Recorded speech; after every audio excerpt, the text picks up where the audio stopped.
implant MF15, évidemment, c'est du Topcon, on est bien d'accord, avec son monovision.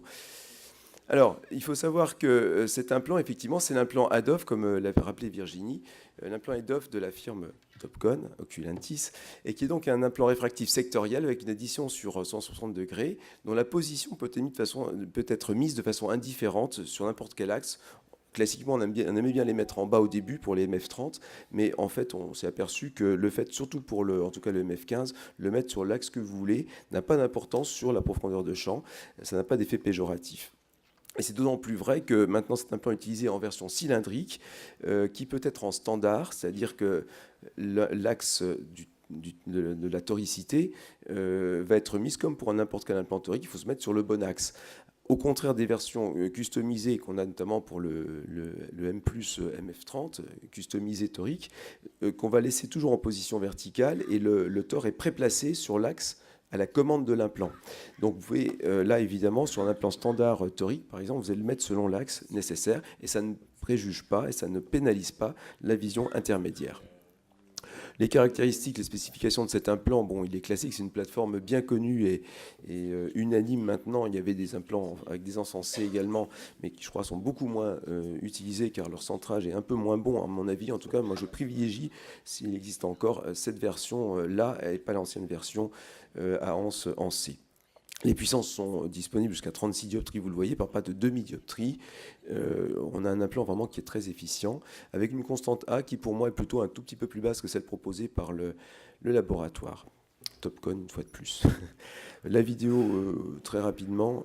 Donc, une implantation de cet implant MF15. Donc, par un 8, évidemment, c'est un avantage de ces implants hydrophiles à surface hydrophobe. Vous choisissez le sens. Par contre, il ne faut pas se tromper sur le sens antéro-postérieur de cet implant. Et donc, on appuie légèrement pour le faire passer, évidemment. Il faut faire attention si la puissance est élevée. Au-delà de 26 dioptries, il va sortir assez rapidement. Et il faut bien, dès qu'il commence à passer la filière cornéenne, il faut se relâcher immédiatement pour ne pas aller perforer ou arracher la zonule derrière. Voilà, le centrage se fait facilement. La rotation se fait facilement également. Certains ont dit que c'était jamais facile de tourner ces implants. En fait, si, vous voyez, c'est très simple avec un crochet de Lester. Pourquoi? Pour aller chercher le viscoélastique en dessous, il faut le mettre en position verticale avant de le tourner si nécessaire, en irrigation simple si c'est un torique.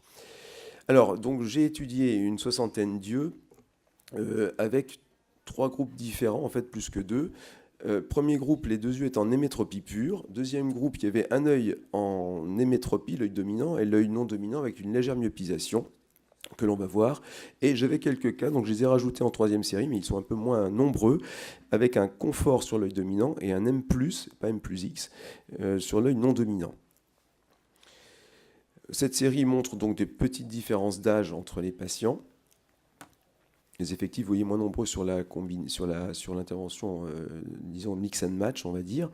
Les puissances d'implant étaient relativement comparables, un peu plus d'hypermétrope, en tout cas sur la série d'hémétrope, et avec des équivalences sphériques préopératoires tout à fait comparables, plutôt sur le versant hypermétrope également, comme vous le voyez. Et des toriques ont été utilisés dans ce cas-là sur les 2 premières colonnes de la série, à la fois les hémétropes et à la fois les micromonovisions. Alors, la réfraction post-opératoire, elle est répartie selon les implants. Pour la micromonovision sur l'œil dominant, on est tombé, donc, comme vous le voyez, à une moyenne de moins 0,12, donc ce qui est très peu, avec un écart type très limité également de 0,17. Alors que l'œil non dominant a été myopisé exprès, vous le savez, hein, bien entendu, c'est pour ça qu'on se retrouve à 0,7 à peu près. Sur la version, le choix donc, de la colonne, la série hémétropie pure, on était à moins 0,05, avec un écart type un tout petit peu plus élevé. Pour le mix and match, moins 0,03. Les résultats en vision de loin, vous les voyez. Pour les métropies, alors tout est en acuité ETDRS, hein, donc ne confondons pas bien entendu. On a une moyenne quand même des métropies qui se trouve très bonne, hein, du côté de l'ordre, à peu près un peu mieux que 9 dixièmes à l'œil droit, on va dire, sur les métropies aux 2 yeux. La microvision montre une vision de loin un petit peu moindre, et le mix and match est à peu près comparable à l'hémétropie bilatérale. En vision intermédiaire, c'est ce qui nous intéresse également au premier chef, puisque c'est un plan Adolphe, évidemment, vous savez, favorise cette vision intermédiaire. On s'aperçoit que En non corrigé ou en corrigé, il y a très peu de différence finalement entre les séries. Donc ça prouve qu'on on est tombé à peu près à métrope, hein, évidemment, avec des acuités intermédiaires qui sont en acuité logmar de 0, vous voyez, 0,35 à peu près. Pour le mix and match, on est mieux, évidemment. Les niveaux sont plus bas en logmar, et donc on est évidemment bien mieux. Et là, on a quand même une différence qui est tout à fait nette. Pour la vision de près, alors là, bizarrement, vous voyez, il y a beaucoup moins de différence entre la série. On est un petit peu mieux globalement en corrigé avec le mix and match, mais en non corrigé, finalement, il y a très peu de différence. Les courbes de défocalisation sont importantes à faire. Tout un plan, qu'il soit head-off ou multifocal, doit avoir sa courbe de défocalisation.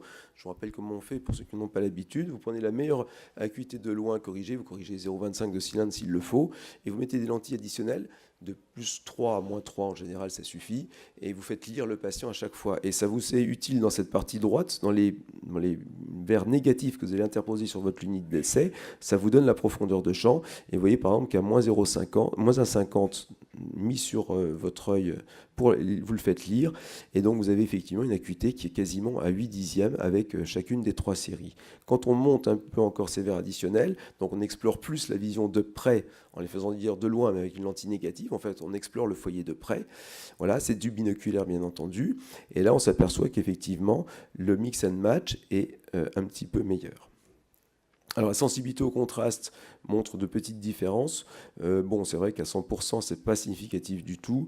À 9%, on a quand même des petites différences avec un mix and match qui est un petit peu meilleur.